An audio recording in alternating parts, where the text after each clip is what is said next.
Hi, Caroline. This is Kelsey McGuire, and I chose to respond on your discussion board post because we had a lot of the same ideas from my discussion board and based on the reading and my views on the problems with the spontaneous uninvited volunteers. However, you had a couple of other really great ideas in your post that I necessarily didn't think about. So we did discuss a lot of the same issues that would arise from having these uninvited guests responding to a disaster. Breaking down the structure of the system of these volunteers maybe not understanding the command system that's in place, that there's no way to legitimize their credentials. All of these same things we had in common. However, on the ways to combat them, you came up with some really brilliant ideas that I found fascinating. So one thing that you did discuss was having the implementation of this training in a master's program, a master's level program, which you need in order to become a counselor of some sort. And I think that was a phenomenal idea and something I did not necessarily think of.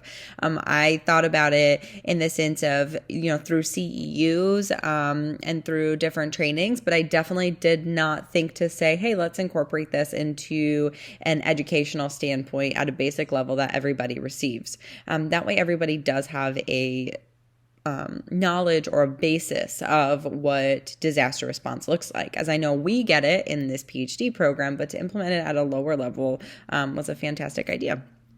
One thing that you did discuss too was these memorandums and how to be defined to reach out to them. I did discuss in mine of utilizing the public affairs liaison to come up and to discuss through media, with volunteers, or to put it out there that if you are interested in helping, this is where to go. And so that was one similarity that we did have, is discussing the sign-up process for volunteering. How to identify them. One thing that you did discuss was the Go kits, that these kits had, the tools, the forms, the supplies that these volunteers needed. Whereas I only said maybe identifying having like the neck badge or a tag or some type of vest or something that really did make them stand out. And you took it a step further as identifying this Go kit, which I thought was phenomenal, because to have these resources on hand and to have these Go kits is going to be something that maybe these other uninvited guests did not have.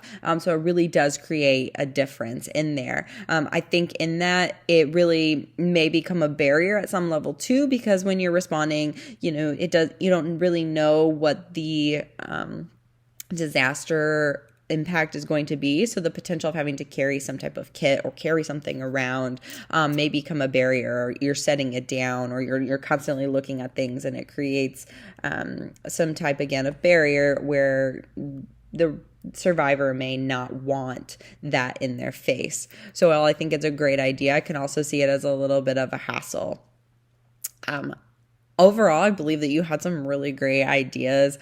We picked up on a lot of the same things that the text that Lawson had said, in creating the neckties or the badges, and that the training is definitely imperative for disaster response. So I appreciated your post. I appreciated, some of the similarities, yet some of the differences that you had discovered.